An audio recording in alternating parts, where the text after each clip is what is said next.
Mark, you driving out there in this weather. Can't you wait till morning? No, sweetheart, I really can't. Tori's temperature's gone up, and with Paul out of town, Amanda can't work and take care of her at the same time.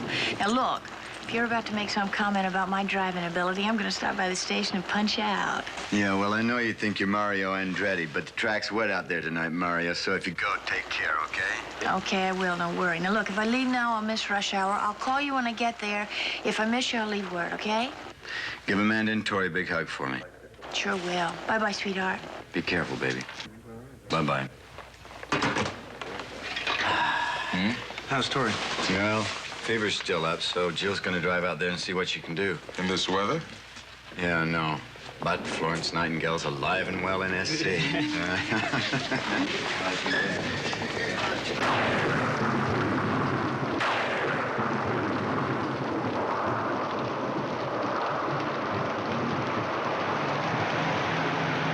Now the weather. Rain and more rain predicted for the Southland this weekend. Storms out of the north and chill coastal winds. Road conditions continue to be hazardous, and all in all, friends, it's a good night to be home curled up by a roaring fire.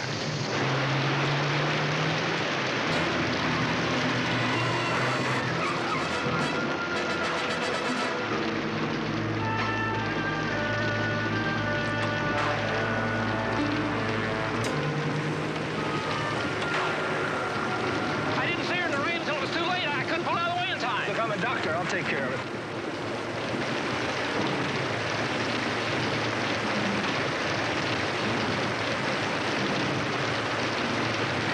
Looks like it might be a concussion. She's going to need a more thorough examination. I'm going to take her to my home and office. They're not far from here. Come on, give me a hand. Get her in the car. Yeah, sure.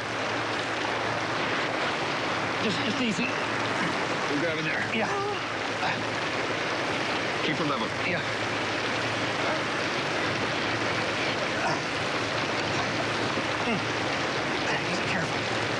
Easy, easy. Yeah. Okay, you lock the car and get the key. You okay, Doc? Just the weather. It's an asthmatic condition. Now go!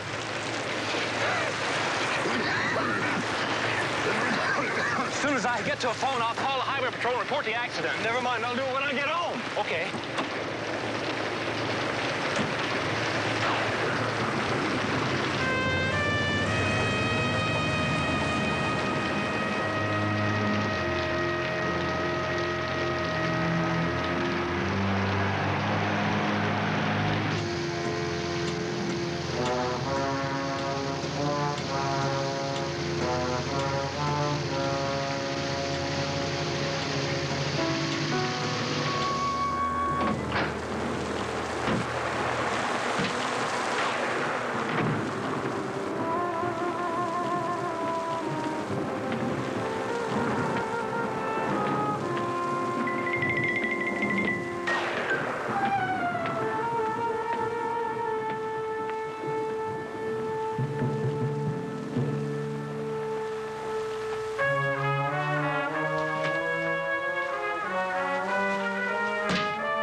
Ludlow 9. Investigate patient escape from Pacific Sanitarium. 5000 North Coulter. Code 2.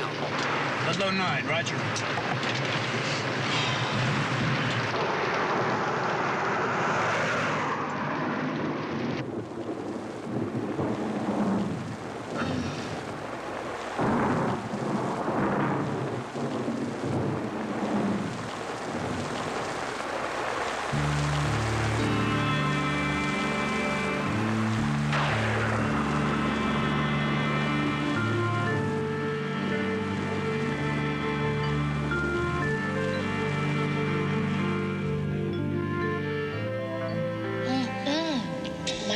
Surgical duty. Yeah, and I got Lieutenant Riker riding with me this morning.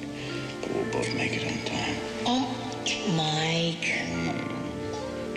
Come on, when are you going to throw that book away? Oh, what book? You know what book? That book on caution and precaution. Oh, that book. Yeah, that book. Michael Danko II. How's that grab you? Uncoaxable. Yeah? But I thought you wanted to wait. Well, I did say that. And we did wait. But now I'm proposing again. Proposing again? Yeah. I asked you once to be my wife, and you said yes. And now I'm asking you to be the mother of our kids. Do you need some time to think about it? No, I've had time to think about it. I've had 4 years. And the answer's yes.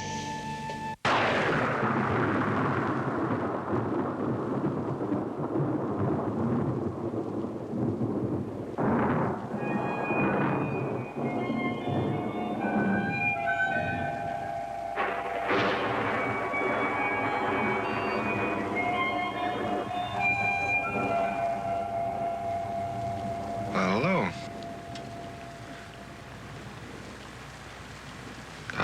I brought you some more milk and honey. Oh. There's nothing to worry about. I'm the doctor that picked you up after the accident. There's nothing seriously wrong with you, but you did take a decent clout on the head. Oh. You were only out for about an hour, but I think that dizziness may hang on for a while. You said I had an accident. What happened? Well, evidently you swerved your car to miss a truck. I came along right after it happened. You don't remember? No. I wouldn't worry about it. It's probably the shock. Temporary amnesia, it's quite common. You'll be feeling normal in no time at all. My name's Stewart. Dr. Michael Stewart. Michael? Yeah, Michael, is something wrong? No, I was just dreaming about Michael. Michael's not exactly an unusual name. What's yours?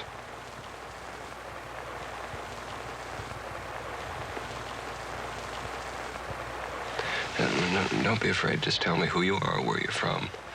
And I'll call your friends or family and tell them you're all right.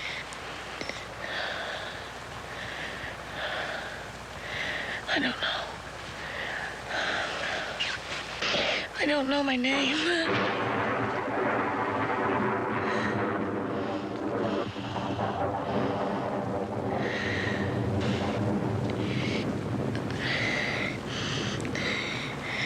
Do I have identification?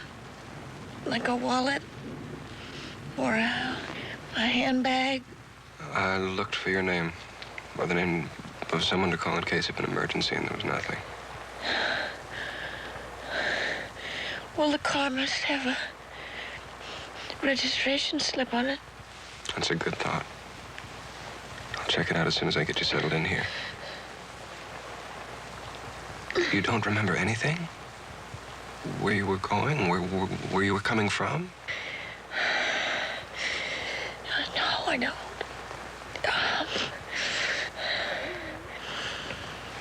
All you need is some good solid rest. It'll all come back in due time.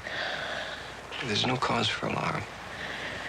Besides, even if you remembered who you are and where you were going, I wouldn't suggest going out like that in this storm. As a matter of fact, until you're in A1 condition, I'm not going to let you out of my sight. Main thing is relax, get some rest. I'll take care of you.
He was with us for a little over 16 months. I thought we were making progress, getting through. But now I'm not sure. In what way, sir? Well, Milan is a highly intelligent young man. He's well-educated, worldly. I think he may have been playing games with us, letting us believe we were making progress. And it was because of that supposed progress that we transferred him into minimum security. When did you discover him missing? We show a movie for the patients every Thursday evening after dinner. Evidently, he disappeared from the theater during that screening. He must have made his way past the security guard and on down to the highway. We have an APB out on him, including the description you gave us when you called. But any other information might be helpful. The line between reality and fantasy is a thin one, even in the most stable mind. And with Milan, it's thinner than normal, sometimes non-existent. He's a paranoid schizophrenic with a deeply confused past. One time, he showed promise of becoming a brilliant medical student, surgeon. Then, all at once, he was ousted from medical school for having had a series of violent emotional conflicts with his fellow students. That violence, Doctor, would it still be there? Violence, hate, destructiveness, it's all a part of his confused makeup. He's deranged, gentlemen. A walking time bomb. There's no question about it. Anyone that he comes in contact with is in great danger. Physical danger? He tried to kill one of his professors in medical school. And he's capable of accomplishing just that, with anyone that strikes him as a threat. You say you have a photograph we might borrow? Yes, right here. You can keep that if you like. It has his last known address, some physical characteristics. For one thing, he has an acute asthmatic condition.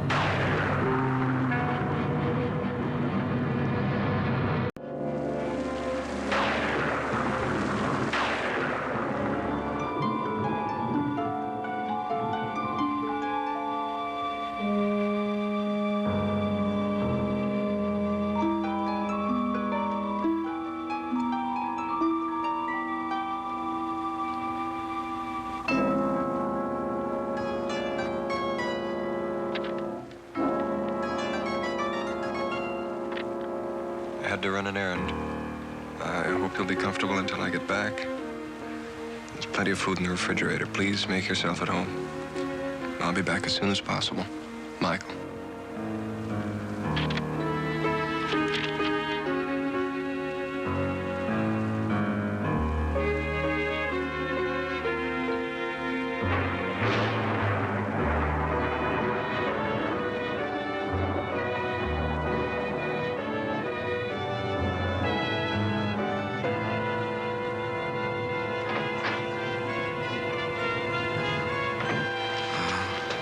Okay.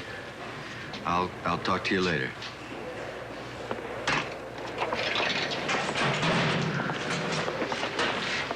What did Amanda say?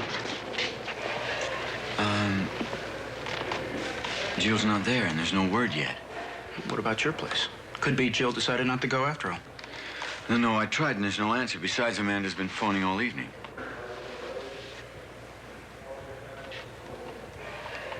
It's not like her. If anything had gone wrong, anything at all, she would have phoned.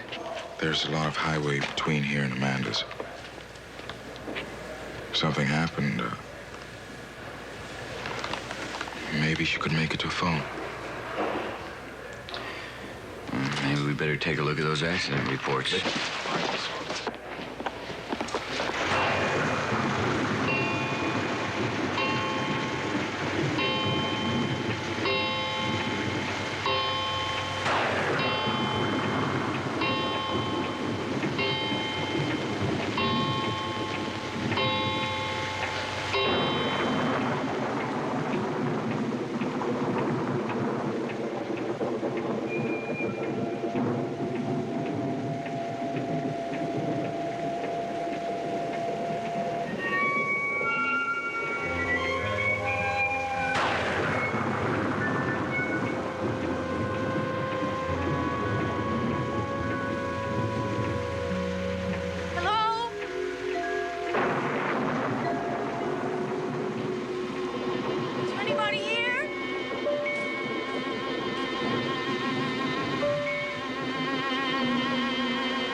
Finally remember something? Someone to call? No. I thought maybe if I walked over to the phone and dialed it, I might, but I didn't. I guess I just wanted to hear somebody's voice. I woke up. I didn't know how long you'd be gone. I had a house call. At this hour? It's after midnight. Country doctor.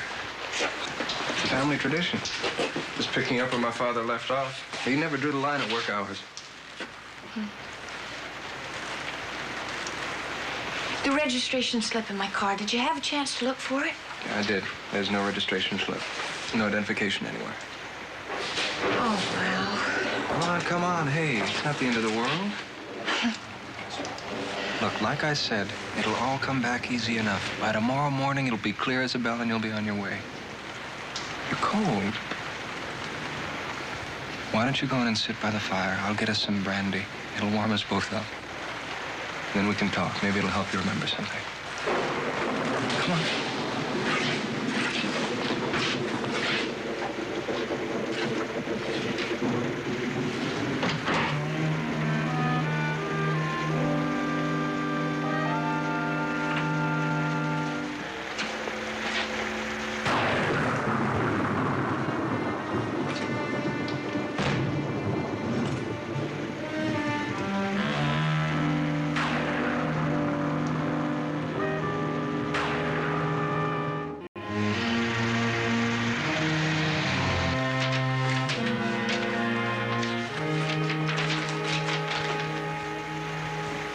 That's it. That's the latest accident report we have. Covers every precinct in the city. There's still the highway patrol. Yeah, but when are we going to hear from them? They've got every man in that area out covering roadblocks. They're trying to catch this nut that escaped from the hospital. What about the Santa Costa Sheriff Department? Same thing. I've got a call in and I'm waiting. Danko, how much of this coffee can you drink? How long can you stand around here worrying? You're not doing anybody any good here. That goes for you, too. You should go home, get some rest. Call you the minute something comes in. Come on, let's go home. Wait by the phone. Come on.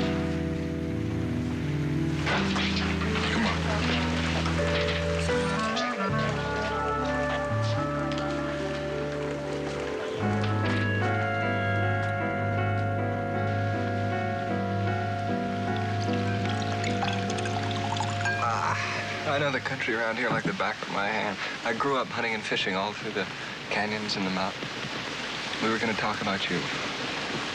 The dreams. Michael, do you remember who he is? No, I don't. I think I was married to him. One of the first things I noticed when I brought you in was that there was no wedding band. I know, I thought about that. But there was a ring there once. I know there was. Recently? I don't know. I remember being... Or I dreamed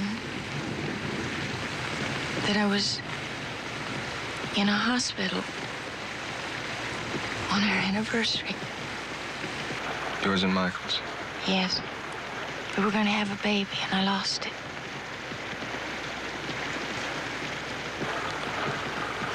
You must have wanted that baby very much. Yes, I did. And he wanted it too. But something happened. There was an accident. And I lost it. I miscarried. Death is very interesting. Whether it's a miscarriage, the death of an unborn child, or the death of a mature adult. I've seen a lot of death. To be more precise, the art of self-inflicted death, self-destruction. Albert Camus said, there's but one truly serious philosophical problem, and that is suicide. Judging whether life is or is not worth living amounts to answering the fundamental question of philosophy. Suicide is no disgrace. Given enough stress, anybody can crack up. Take takes creative imagination. And I've seen a lot of it in my research. You research suicide?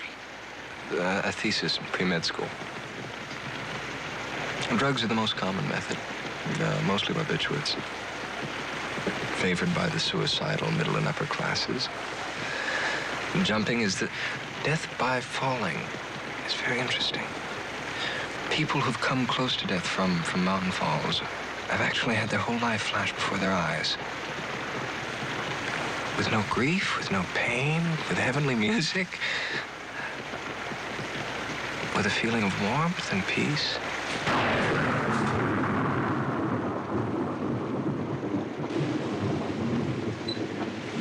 I was shingling my grandmother's roof when I was a little kid. And I slipped.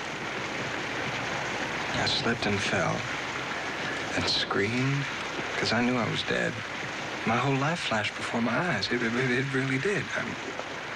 My mother's ugly, shrieking face, the houses we'd lived in, the military academy I'd attended, faces, relatives, friends, everything. And the last thought that I had before I hit the ground was that maybe death wasn't going to be so bad after all.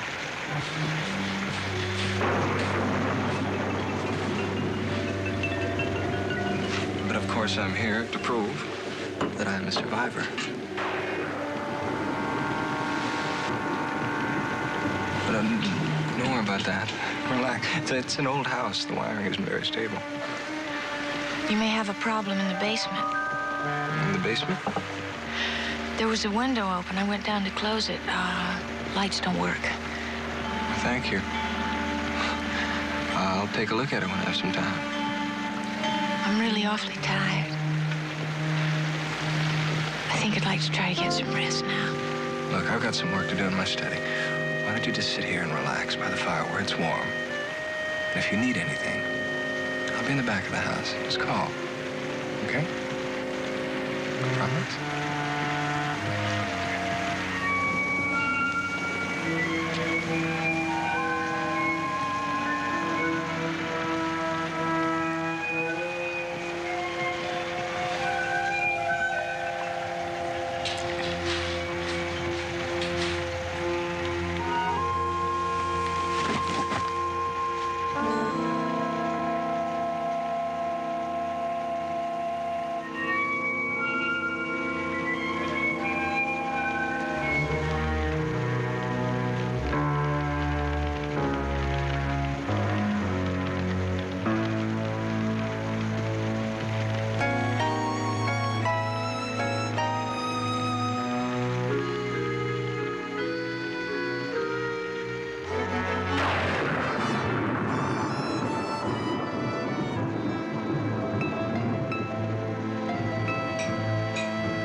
Yeah. Danko, this is Lieutenant Riker. Now I have a confirmation from the Santa Costa Highway Patrol. They've had an accident on Old Canyon Road, and Jill's car seems to have been involved. What about Jill? Is she okay? We just don't know. What do you mean? The Highway Patrol isn't sure where she is. Now, there was another vehicle involved, a yellow pickup truck, and the driver of that truck said that some doctor stopped by right after the accident, and he picked Jill up. And that he said he was going to take her to his home or his office or something to examine her. And? I'm sorry, Danko, that's all we have. They just don't know any more. They found Jill's car locked and abandoned, and no one seems to have returned to the scene of the accident. Do they know who the doctor was? Not yet. According to the driver, the doctor said he would report the accident, but for some reason or other he hasn't done so yet. However, they do have a description of the vehicle, but no license ID for us to trace. If she was picked up by a doctor, that means she was injured. Well, according to the driver, there's a possibility of a head injury, but we won't know anything for sure until we have some information. Do they have an address on the truck driver? We have that, and I'm sending Owens and Webster to check it out, and they will stop by and pick you up on the way. Okay.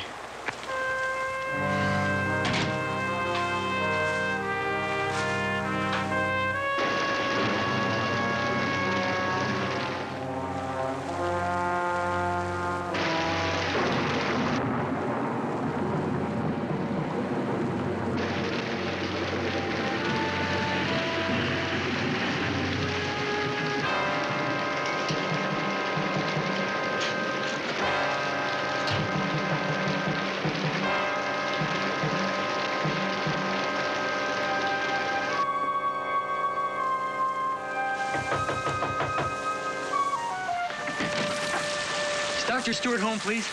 Who should I say is calling? Donald Cotton. It's about my wife, Mary.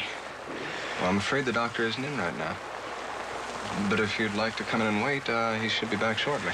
No, I can't wait. My wife's in really bad shape. The baby's coming early. Do you know where I can reach Dr. Stewart? It's really an emergency. I'm sorry. I don't know where he is. But like I said, if you'd like to come in and wait, he should be here in no time at all. Besides, you shouldn't be driving around in this storm. Well, the storm's almost over. Sun's already out over in the valley where we are. I've got to get back to Mary. Look, Dr. Stewart has my phone number. Would you have him call me as soon as he comes in, please? Certainly, I'd be happy to. Okay, thank you.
You shouldn't have come down here. You shouldn't have come down.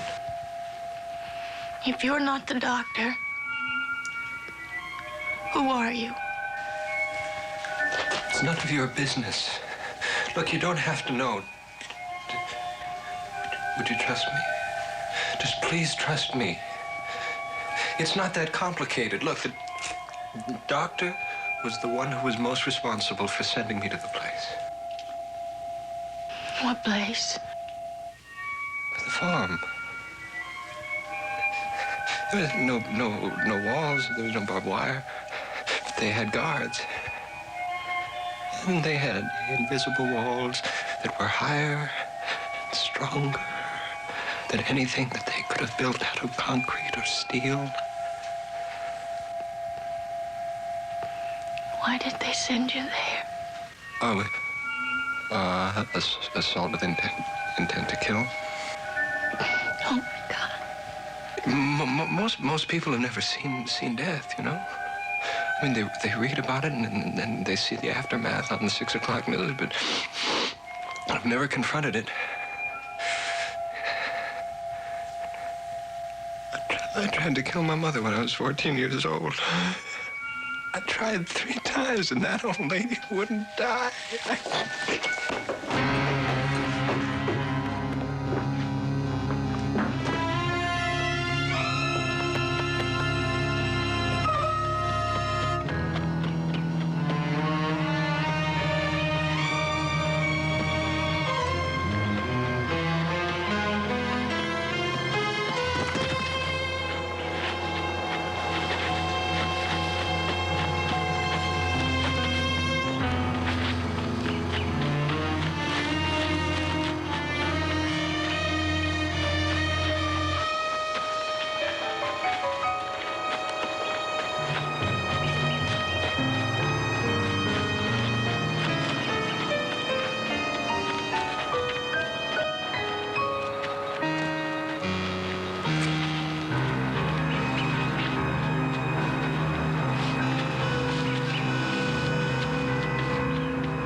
Sorry, that's about all I can tell you.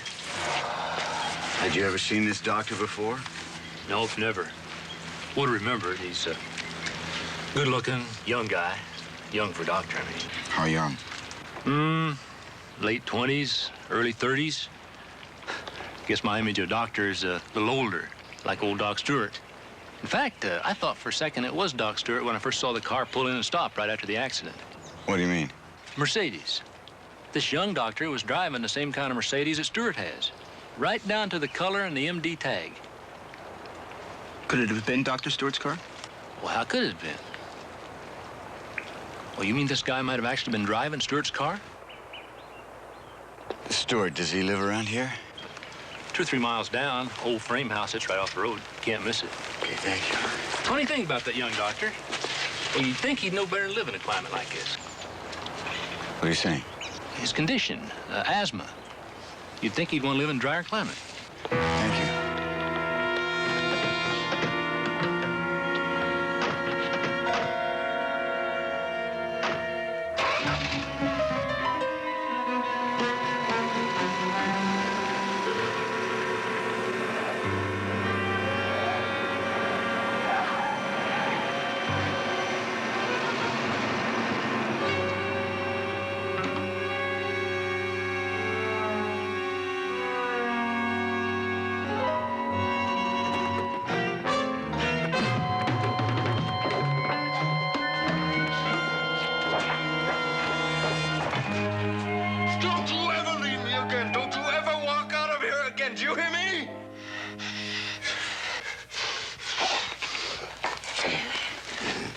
He's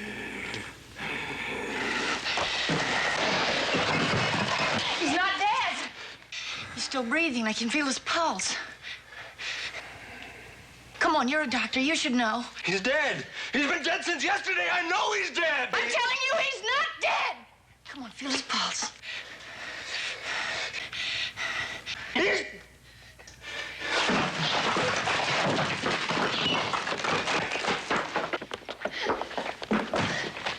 Jim. Let me go! Right. Let me go! It's Let me. me It's mine. It's me. Take your hands off him! Stay away from me. I'm going to take somebody's head off with this thing. Okay, put it down. Come on, we don't want to hurt you.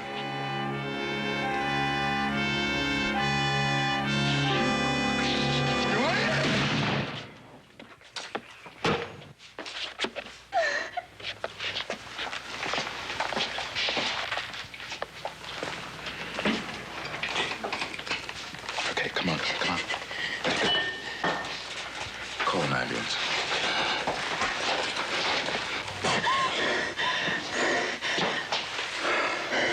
You okay?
Man in the cellar.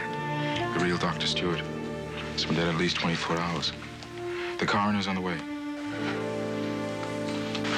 You okay? I'm indestructible, don't you know that? Yeah, well, you're not as indestructible as all that. Have you checked before we go home?